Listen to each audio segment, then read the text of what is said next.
Hey guys, as you guys know, I am in China right now, and there's gonna be some culture clashes, of course. Obviously, I can pass as a Chinese person until you probably talk to me for about 5 minutes, right? First 2 minutes, you could probably think I'm just a person from a part of China that's not northern China, but you talk to me for about 5 minutes, you're like, okay, this guy's body language, this guy's other things are not Chinese. Long story short, I know some of you want to hear some of the funny stories that have happened. So here we go. Let's tell some lighthearted stories. The first story involves this hat. I like to hike with this hat because, look, it protects the ears, right? It's full protection for your face. Now, any of you who've seen Chinese depictions of a certain era might start laughing at this, right? For those of you who are not familiar, in a lot of Chinese TV shows and movies, when it's set during the World War II era, the Japanese soldiers, they don't have this front part, but they usually have this back part. So I was wearing this hiking one day in a very touristy spot. There were a lot of tourists from all over China, and I kept getting looks, and in the back of my head I'm like, please not be this thing that I kind of suspected was. So I was just ignoring the looks. You guys know me, I'm not too afraid of judgment, right?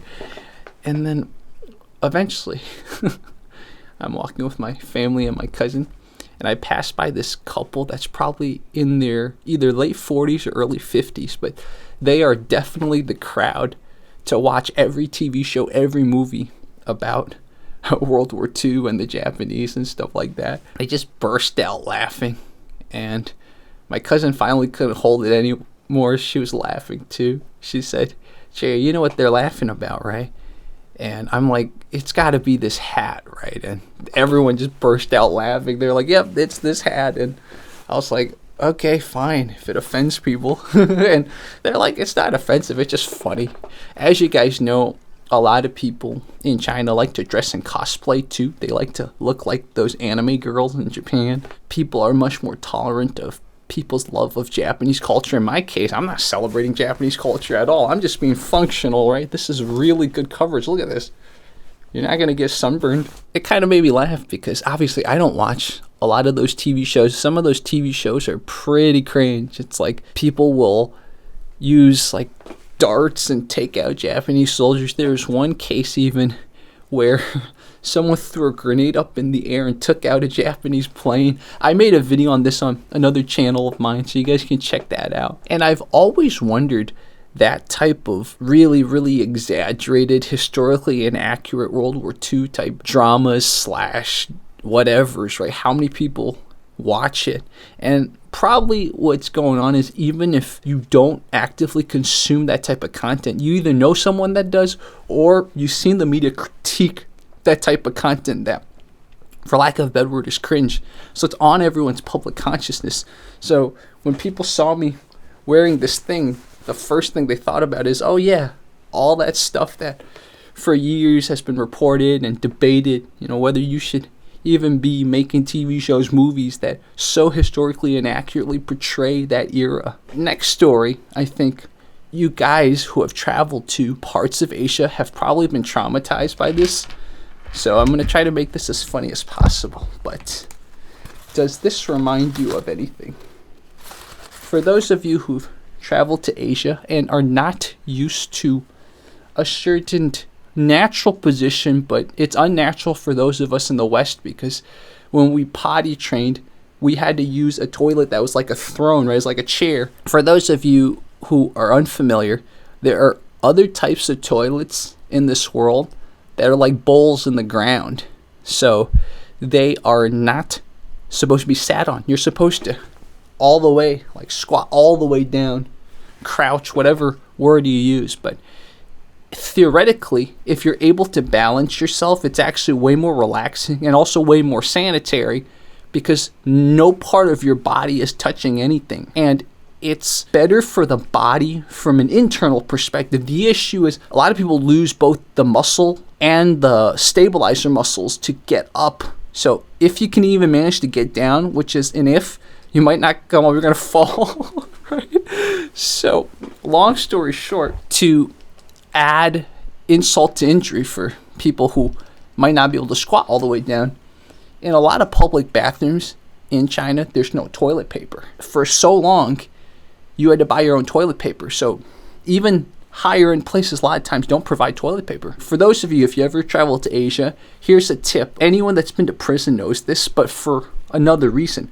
When you're going number 2, either take off your pants completely or do the one pant leg out. In prison, you do that so people can't grab your pants while it's down and pull you and, do stuff to you. But from a using Asian toilets perspective, you're trying to get your maximal flexibility. If your pants at your ankles or your pants at your thighs, the clothing's going to limit your flexibility anyways. No more PSA. I got to get through this story. So out of all places, I was at a Buddhist temple and I needed to go number 2. Thank goodness I was like, let me make sure to check the toilet first. Once I checked the toilet, I was like, oh yeah, the thing I used to know when I traveled to China more, I forgot already. I checked my pockets. I checked my bags. I'm like, I don't have toilet paper. So I asked the Buddhist temple, they had a little cafeteria, and they're like, oh yeah, you got to buy toilet paper, remember? I was like, okay, I'll buy toilet paper. It's like that money, you can put it to the temple, right? I was like, whatever. It's like a donation. So I never expected to be the person to forget to bring toilet paper, but here I am, westernized and haven't traveled as much. So this was toilet paper I had to buy to use the toilet. Besides the PSA on how to squat comfortably if you can't squat in the toilets, right? The most important thing is bring your own toilet paper. If you don't, you're going to have to buy toilet paper. And it might not even be good toilet paper. Thank goodness this was good toilet paper. This very comfortable toilet paper. But sometimes the toilet paper is like a napkin to wipe your face. The stories. Anyone that's traveled to parts of Asia can definitely tell some stories about this. Eastern Europe too, by the way. Eastern Europe, a lot of the former Soviet bloc also had those toilets that were bowls on the ground. It's so funny, the stories. Like, you would have never expected it, but I remember in high school, I was talking to like Greek people, Hungarians, stuff like that, and they were telling me toilets that were bowls on the ground. I was like, wow, you guys experienced that. You see, we're not all different, right? 2 funny stories that have happened so far. I'm sure there's going to be more. For those of you who have enjoyed this talk, what stories, what parts of the travel experience, it doesn't have to be China, but since I'm in China, ask away, what parts of the travel experience do you want to know about? Okay, guys, I will talk to you guys soon.